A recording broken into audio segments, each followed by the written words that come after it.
Hola y bienvenidos al segundo episodio del podcast de análisis financiero.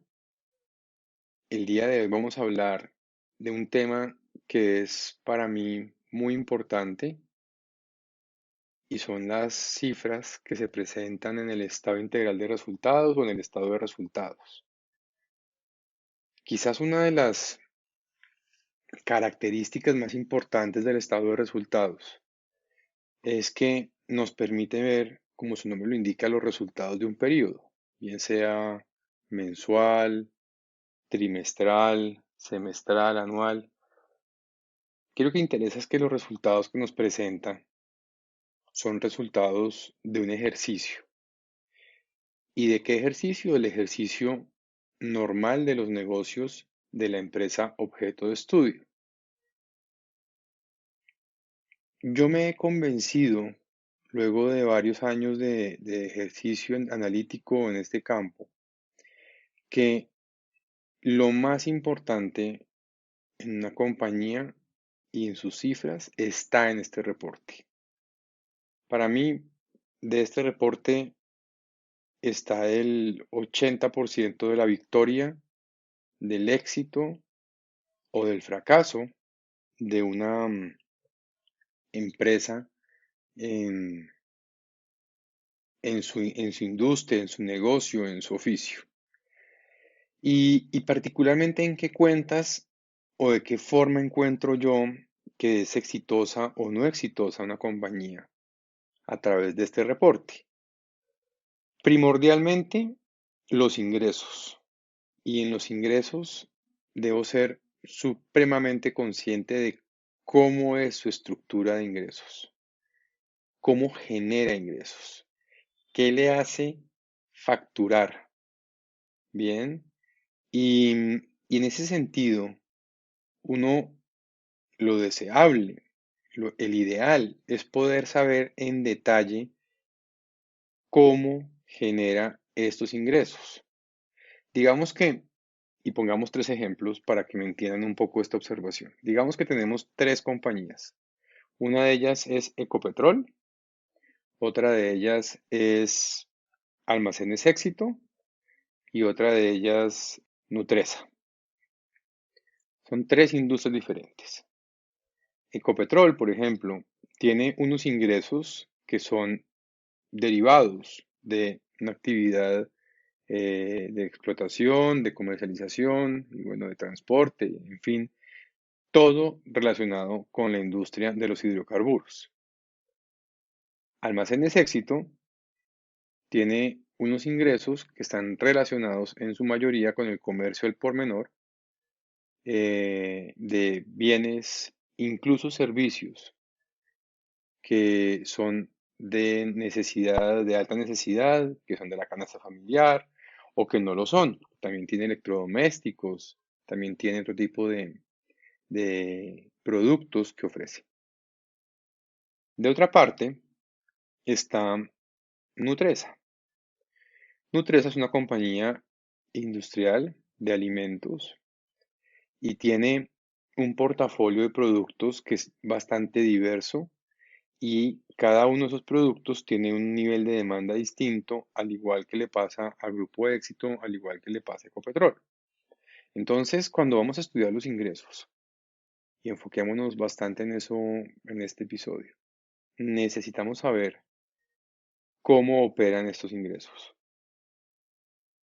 cómo se componen, qué tan volátiles son, cuáles son los ciclos que se presentan en la generación de estos ingresos, cuáles son las estacionalidades, porque hay unos momentos del año o del semestre o del trimestre o del mes en donde hay mayor venta que en otros. Tomando el caso de Almacenes Éxito. Momento del mes clave para las ventas son las quincenas. ¿Por qué? Porque así es como se paga en muchas partes del país a los trabajadores por quincenas, quincenalmente. Tomemos el caso de Nutresa.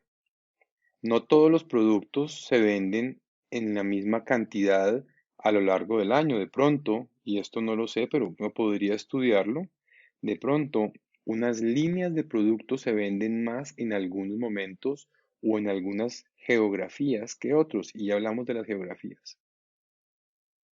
Hablemos de Ecopetrol. Hay temas de venta de hidrocarburos que se presentan en mayor cuantía en unos momentos del año que en otros, por demanda de energía, ¿bien?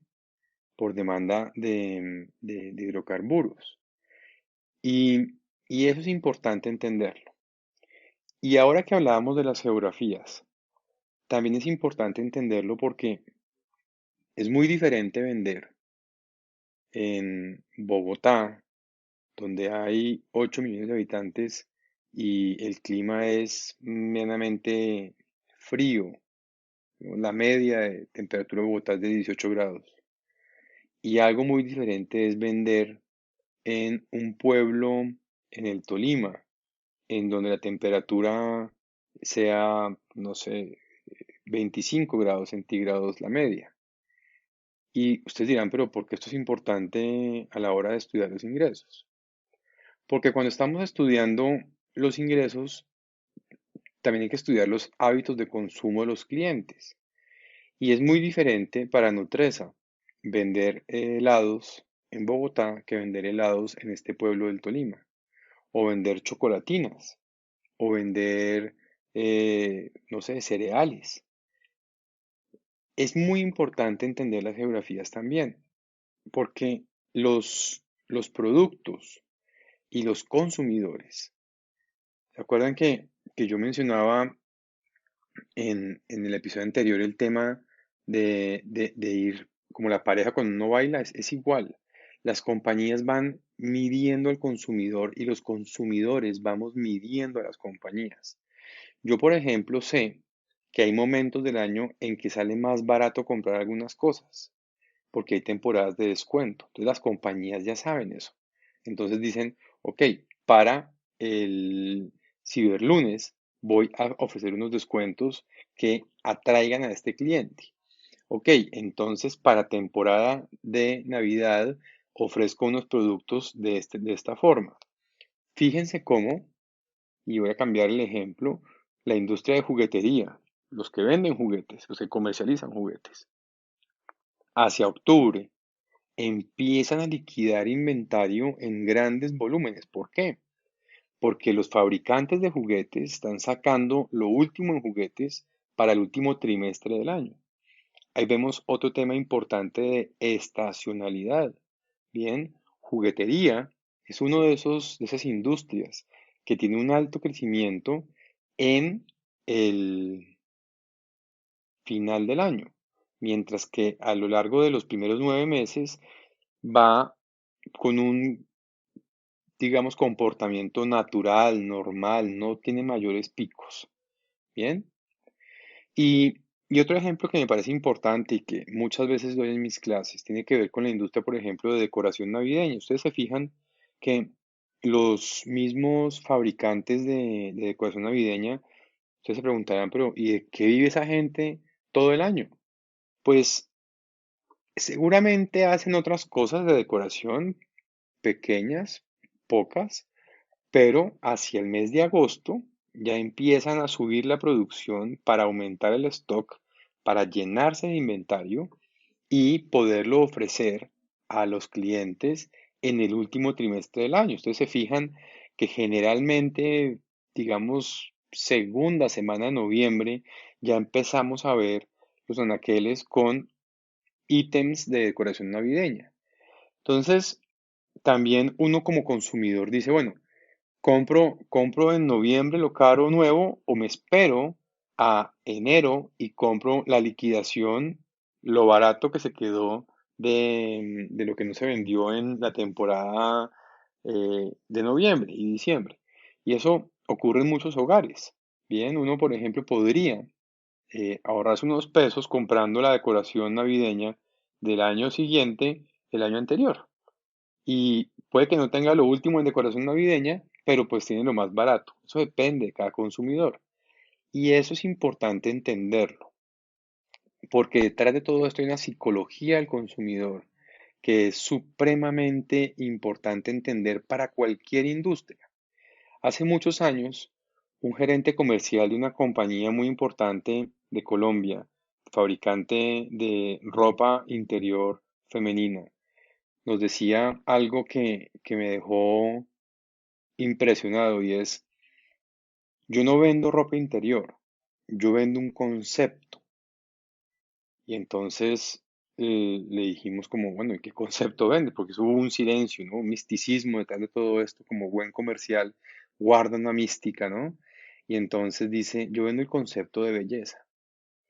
Cuando una mujer compra un producto nuestro, lo compra porque se quiere sentir bella, porque se quiere sentir cómoda, porque se quiere sentir admirada, valorada. Y cuando uno piensa en esto, y por eso insisto yo tanto en que es importantísimo que un buen financiero sepa de mercadeo. Cuando uno se entera de esto, se da cuenta de definitivamente el ingreso de la compañía no es vender, el ingreso de la compañía es cuál es su valor agregado, cuál es su diferenciador, cuál es su oferta de valor, ¿sí? Y cuando entendemos eso en una compañía, entendemos por qué la gente le compra a Nutresa y no a Colombina, o a Colombina y no a Nutresa, o por qué le compra a Nutresa unos productos y a Colombina otros, y por qué le compra a Bavaria unos productos y a la competencia de Bavaria otros productos. Y es esto lo importante en análisis financiero, y es cuáles son los factores clave de éxito en la industria, que nos hablaba en el podcast anterior, en el episodio anterior. Y cómo lograr que esto se convierta en algo diferenciador para mí como empresa que me lleve a tener éxito. Porque en el mercado actual, en el mercado colombiano y en el mercado de la gran mayoría del mundo, digamos, capitalista, pues lo que hace vender una compañía no es que sea buena, o que sea fuerte, o que sea grande. Es que trabaja, que explota unos factores clave de éxito, unos diferenciadores que la hacen consolidarse dentro de su industria como la líder. Entonces, vamos a dejar por ahí en este momento, hacer énfasis en el tema de los ingresos. En el siguiente episodio hablaremos de los costos y de los gastos, que es otro renglón importantísimo a la hora de estudiar el estado integral de resultados y las utilidades de la empresa. Y recuerden siempre que la generación de ingresos no es solamente cómo lo genera, cómo trae el ingreso, sino cómo puede dejar de generarlos. Escenarios como el actual, escenarios como la pandemia, son escenarios que nos invitan a entender que muchas empresas no se prepararon para un evento en donde les tocaría dejar de generar ingresos y por eso han tenido que cerrar tantos negocios. ¿Cómo evito perder ingresos? ¿Cómo evito dejar de vender? Ese es el trabajo más importante en una gerencia y es imaginarse escenarios en donde yo puedo tener ingresos y en donde yo puedo perder ingresos. Y eso me hace anticiparme y anticiparme me ayuda a ser exitoso en mi industria. Gracias por su tiempo. No olviden que pueden enviarme preguntas a través de Twitter, @profesor Mejía, sugerencias de temas. Yo feliz de hacer este programa y nos vemos en la siguiente entrada de este maravilloso espacio de análisis financiero con el profesor Juan Pablo Mejía. Que tengan una excelente jornada. Nos vemos.